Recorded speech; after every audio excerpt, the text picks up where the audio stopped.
You're not our family. Go home now. On our way to a camping trip with my husband Joseph and his parents, we stopped at a rest area off the highway.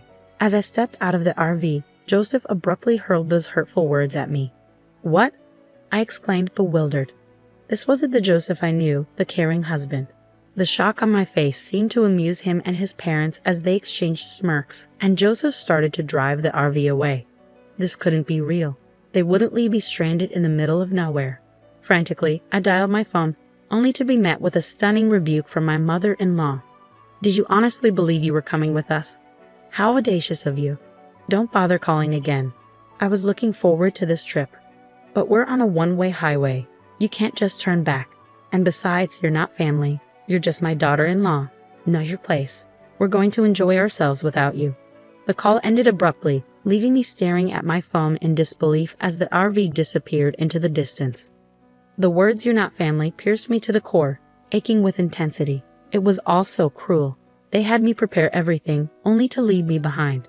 Overwhelmed with bitterness and heartache, I had no option but to call a taxi and return home, feeling utterly helpless. Allison, a 31-year-old woman, had been married to her husband Joseph for 2 years.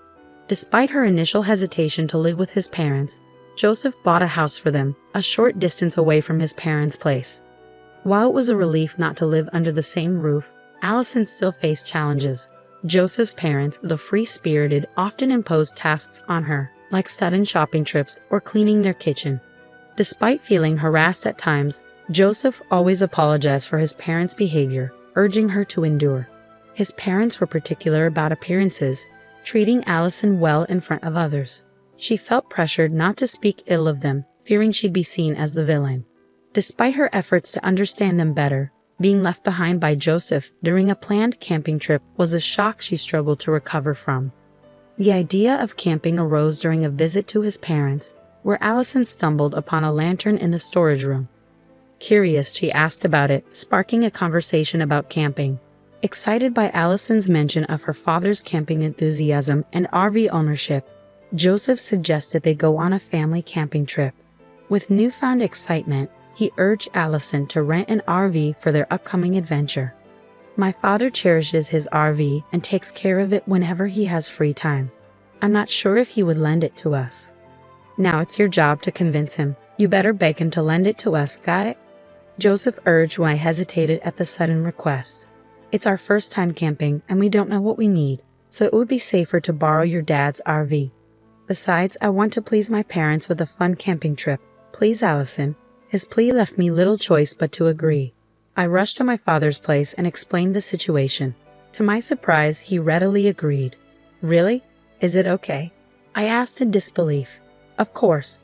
I thought you would refuse because you always polish and take care of it in your spare time. If it's for you, Allison, I'm happy to lend it, and I'm touched by your desire to please Joseph's parents. So take this whole set of camping gear so you can enjoy your first camping trip. If you're a beginner, this and this would be good, my father said, selecting easy-to-use equipment for beginners while explaining various things.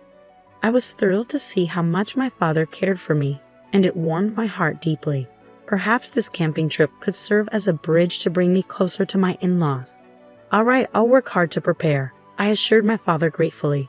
I went ahead and reserved a campground equipped with power facilities, along with a nearby hot spring for added relaxation. When I shared the news with my husband and in-laws, they were overjoyed. We're so lucky to have you, Allison. I'm so excited. I can't wait. I'm glad you're happy, Joseph exclaimed, his enthusiasm infectious. On the day of our trip, I climbed into the RV driven by Joseph, brimming with excitement. As we hit the highway, heading towards the campground, my anticipation soared. But soon enough, my mother-in-law's demanding nature resurfaced. Joseph, I'm thirsty. Can we stop at the interchange on our way? She requested. Mom, I brought some drinks. You can pick one from here, Joseph replied, trying to accommodate her needs. None of them really appealed to me. As my daughter-in-law, you should know my tastes, my mother-in-law remarked, her tone dripping with disappointment. I'm sorry, I stammered, feeling the weight of her words. Stepping out of the car at the interchange to buy her the requested Dieter pepper, I was blindsided by my husband's sudden coldness. Allison, you're not a part of our family, so go home now, he uttered, his tone devoid of warmth or understanding. Excuse me? What suddenly got into you? I gasped, unable to comprehend his words. This wasn't the Joseph I knew. He wasn't the one who typically showed me kindness and consideration. My shock only seemed to amuse them as they laughed at my expense, and the RV began to move again, leaving me stranded.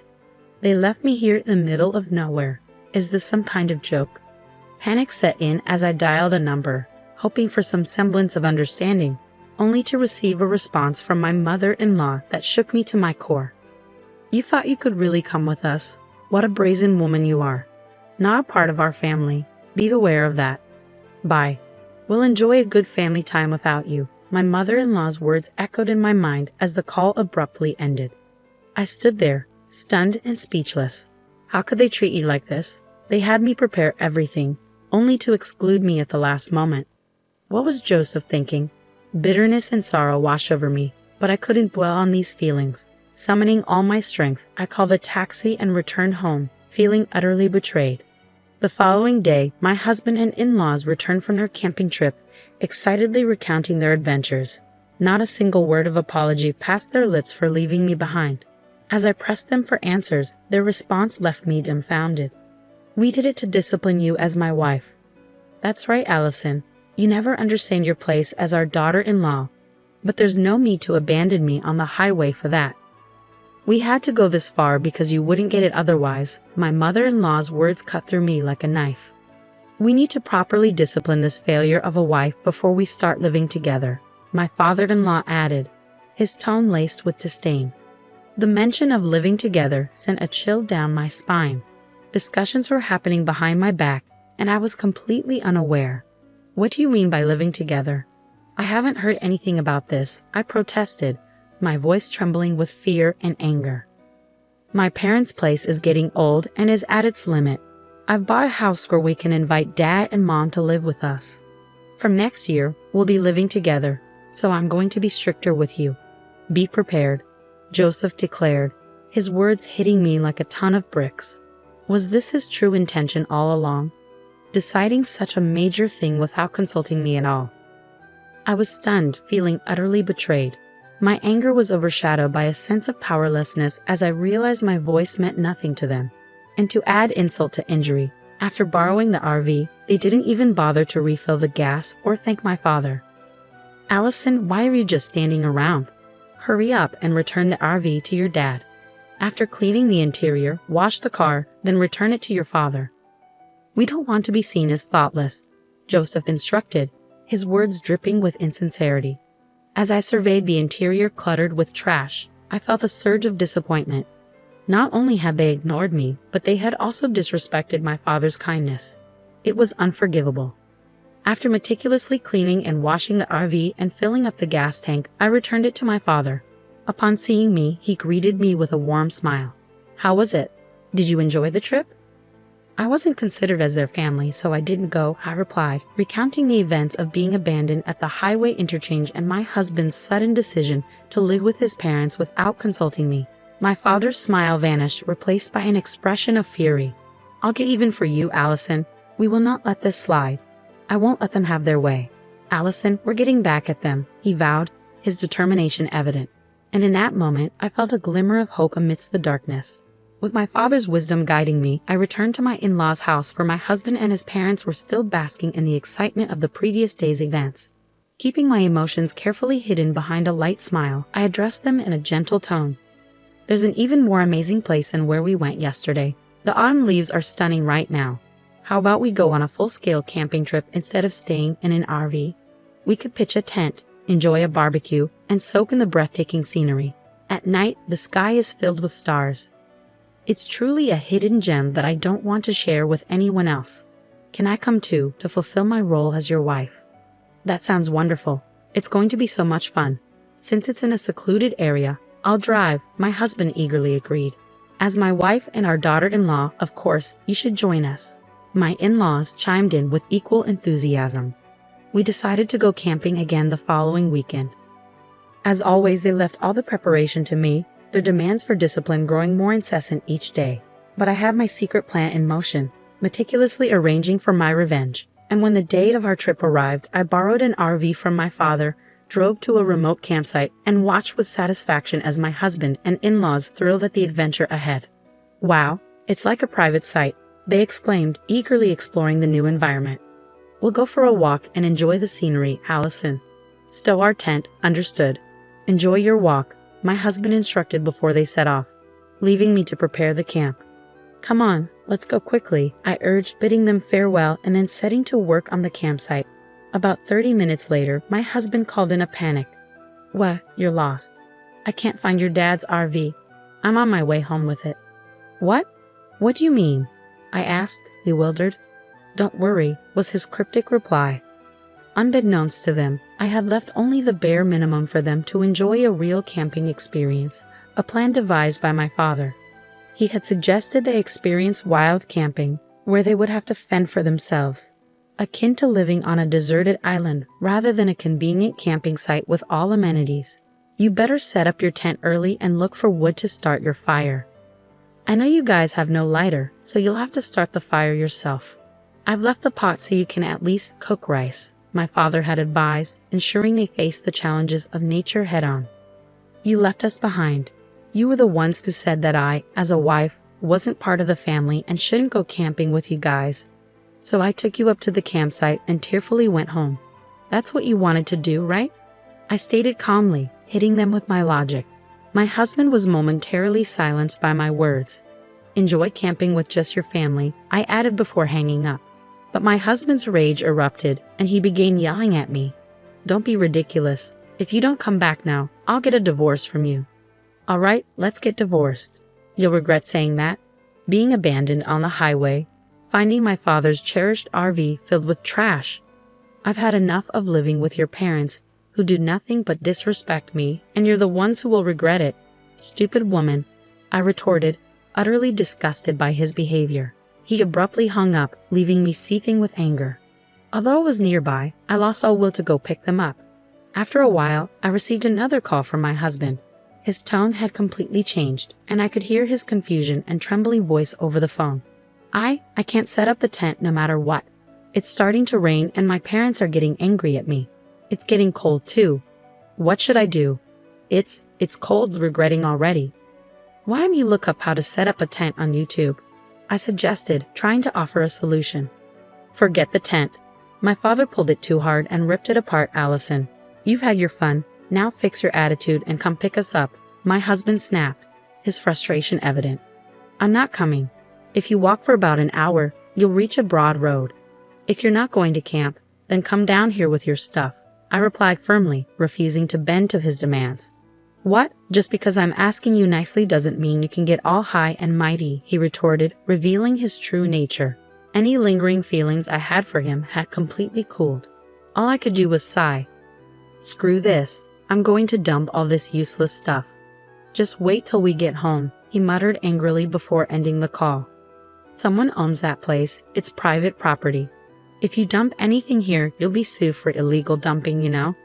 There's a sign there that clearly states no littering," I warned, trying to reason with my husband. "I don't care," he replied, his tone firm and unyielding. It was clear he didn't believe I was serious about the divorce. I had to make him understand the gravity of the situation. "After the divorce, I'll be demanding compensation for the emotional distress from all the harassment you've done to me," I asserted, my voice steady and resolute. "What? The divorce?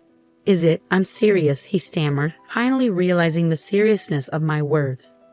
Our conversation from the time I was left behind on the highway is recorded on my dad's RV's dash cam, so you can't deny it. Not just that, I've also recorded the conversations when you were harassing me afterwards, I stated firmly, laying out the evidence. "Let's calm down. We don't have any savings because we've been paying our mortgage. If you leave, I won't have anyone to cook and clean for us, which will be a problem. You should think before you speak," my husband pleaded, trying to appeal to practical concerns. "I'm not your maid. If you don't agree to the divorce, I'll take it to court. It's going to become a big deal, and everyone in the family will know," I asserted, refusing to be swayed by his attempts to guilt-trip me. My husband, usually so conscious of others' judgment, fell silent, seemingly at a loss for words. In the background, I could hear his parents fussing, but their opinions no longer held any weight for me. After that, my husband attempted to say something with a preface of but then the call abruptly cut off. Soon after, I started receiving multiple calls from my in-laws, but I ignored them completely. After a while, the calls stopped ringing, indicating their phones must have died from a lack of battery. My father's revenge plan was a resounding success. As I made my way home, I picked up the divorce papers, filled them out, and left them on the table before returning to the comforting embrace of my childhood home, where my kind father awaited me. Meanwhile, my husband and in-laws took an inexplicably long 3 hours to descend the mountain that would normally take only 1 hour. That's why you should have used Google Maps instead of bothering me with calls. How foolish, I remarked to my husband, who arrived at my parents' house in a desperate attempt to salvage our relationship. His anger was palpable. "Allison, get out here now. I'll teach you a lesson. If you have something to say, talk to my father. He's pretty upset, so it might not end well for you." But my imposing father stood firm at the entrance, unleashing a tirade against my husband and shutting him down. Moreover, they left their tent and camping gear in the mountains, leading to a lawsuit for illegal dumping filed by the owner of the mountain. The person who filed the lawsuit, none other than my father, who had inherited the land from my grandfather. Security cameras installed due to recurring trespassing and dumping incidents made it clear who was responsible for the mess. As for the punishment, after finalizing our divorce, I demanded and received $1 million each from my husband and in-laws for the emotional distress they caused me. Unable to pay off their mortgage, my husband's house was foreclosed, and he now lives with his parents in their leaky house, leading a modest life as a family of 3. But there's no use crying over spilled milk. I returned to the company I used to work at before getting married, regaining a lifestyle that suits me. Next month, I plan to go camping with my parents, and sure, it will be a blast. After all the turmoil, I'm finally reclaiming my happiness and looking forward to brighter days ahead.